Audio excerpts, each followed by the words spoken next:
नमस्कार। आज हम एक क्लासिक हिंदी फिल्म 1973 की आ गले लग जा पर मिली एक समीक्षा की गहराई में उतर रहे हैं। हाँ, मनमोहन देसाई की फिल्म, शशि कपूर, शर्मिला टैगोर और हाँ, आर.डी. बर्मन का संगीत। मतलब एक पूरा पैकेज। बिल्कुल।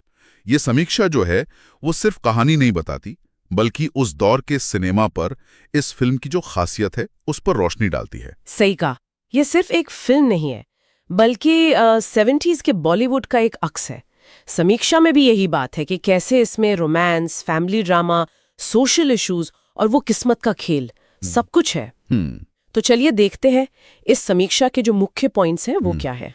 हाँ, तो समीक्षा शुरू होती है कहानी से। प्रेम और प्रीति, दो अलग दुनियाओं के लोग। प्यार हो जाता है।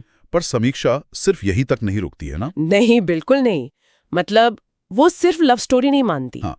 समीक्षा का एक अहम पॉइंट ये है कि वो इस कहानी को एक ट्रैजिक रोमांस के साथ साथ एक फैमिली स्टोरी के तौर पर भी देखती है। अच्छा। हाँ, खास तौर पर वो मोड़ जब प्रीति को पता नहीं होता कि उसका बेटा, जिसे वो खोया हुआ समझ रही थी, वो असल में प्रेम के साथ ही है, पल रहा है। समीक्षा इस बात पर जोर देती है कि कैसे ये बच्चा राजू वो टूटे हुए रिश्तों को जोड़ने का एक जरिया बनता है। और जो पिता पुत्र का रिश्ता है इसमें, शशि कपूर और मास्टर टीटू, हाँ। समीक्षा उसके बारे में क्या कहती है? उन सीन्स का जिक्र है? हाँ, बिल्कुल है।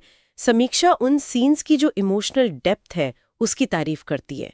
वो बताती है कि कैसे वो सोशल रुकावटें हैं, गलत फहमियां हैं, उनके बीच भी पिता पुत्र का जो वो एक निश्चल सा प्यार है, वो कहानी को एक अलग ही लेवल पर ले जाता है।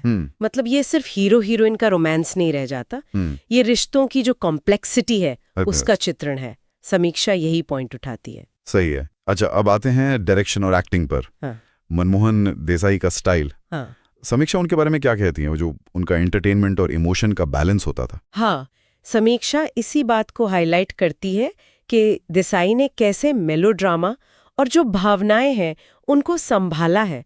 मतलब कहानी को बोझिल नहीं होने दिया। हाँ, वो उनका ट्रेडमार्क था। बिल्कुल। और समीक्षा के मुताबिक इस फिल्म में वो स्टाइल बहुत अच्छे से निकल कर आया है। और शशि कपूर शर्मिला टैगोर की जोड़ी क्या खास है उनके अभिनय में समीक्षा के अनुसार? समीक्षा उनकी केमिस्ट्री की बहुत तारीफ करती है। शशि कपूर की वो मासूमियत और शर्मिला टैगोर की मैच्योरिटी, उसका जो कॉन्ट्रास्ट है ना, उसे स्क्रीन पर बहुत असरदार बताया गया है। उनके किरदारों का जो दर्द है, जो प्यार है, समीक्षा कहती है कि वो दर्शकों को सीधा महसूस होता है। बिल्कुल। और अब वो हिस्सा जिसके बिना तो ये बात अधूरी है, संगीत।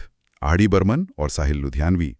समीक्षा तो कहती है गाने अमर हैं। सचमुच, क्या कॉम्बिनेशन था। समीक्षा कुछ खास गानों को तो फिल्म की आत्मा मानती है, जैसे तेरा मुझसे है पहले का नाता कोई। समीक्षा कहती है ये गाना सिर्फ रोमांटिक नहीं है, बल्कि फिल्म की जो वो किस्मत वाली थीम है, जो अधूरे रिश्ते हैं, उसको दिखाता है। और वो क्लासिक डुएट, वादा करो नहीं छोड़ोगे तो मेरा साथ। हाँ, उसे तो समीक्षा एक आइकॉनिक रोमांटिक गाना बताती है, लेकिन ये भी जोड़ती है कि कैसे वो उस दौर की जो इनोसेंस थी, जो वादों का महत्व था, उसको दिखाता है। सही कहा। फिर ऐ मेरे बेटे सुन मेरी बात। समीक्षा इसे सिर्फ एक लोरी नहीं मानती, बल्कि एक पिता का जो दर्द है, जो उम्मीद है, उसका प्रतीक मानती है। और ना कोई दिल में समाया। हाँ, वो दिल टूटने की जो फीलिंग है उसको बड़ी खूबसूरती से पेश करता है। एक और दिलचस्प बात है कि समीक्षा ने सिर्फ गानों का ही नहीं, बल्कि जाने तो या जाने ना के इंस्ट्रूमेंटल पीस का भी जिक्र किया है। इसका क्या महत्व बताया गया है? हाँ, वो भी समीक्षा के अनुसार वो इंस्ट्रूमेंटल पीस सिर्फ बैकग्राउंड स्कोर नहीं है, वो किरदारों की जो अनकही भावनाएं हैं और फिल्म का जो मूड है उसको सेट करने में बहुत अहम रोल निभाता है। अच्छा। ये दिखाता है कि संगीत सिर्फ गाने नहीं होते, बल्कि वो पूरा माहौल बनाते हैं। तो कुल मिलाकर देखें तो ये समीक्षा आगले लग जा को एक ऐसी फिल्म के रूप में देखती है जहां इमोशंस, रिश्ते और म्यूजिक, ये सब मिलकर एक जादू पैदा करते हैं। बिल्कुल। शशि कपूर, शर्मिला टैगोर की एक्टिंग और आर.डी. बर्मन का संगीत इसे खास बनाते हैं, इसमें तो कोई शक नहीं। हाँ। और ये समीक्षा हमें सोचने पर भी मजबूर करती है कि भाई 50 साल बाद भी इस फिल्म की कहानी, इसके गाने लोगों को क्यों इतने पसंद आते हैं। ये सवाल तो है। क्या ये सिर्फ नॉस्टैल्जिया है, गुजरे जमाने की याद, या फिर प्यार, जुदाई, परिवार, ये भावनाएं इतनी यूनिवर्सल हैं कि इनकी अपील कभी खत्म ही नहीं होती। ये सोचने वाली बात है। बिल्कुल।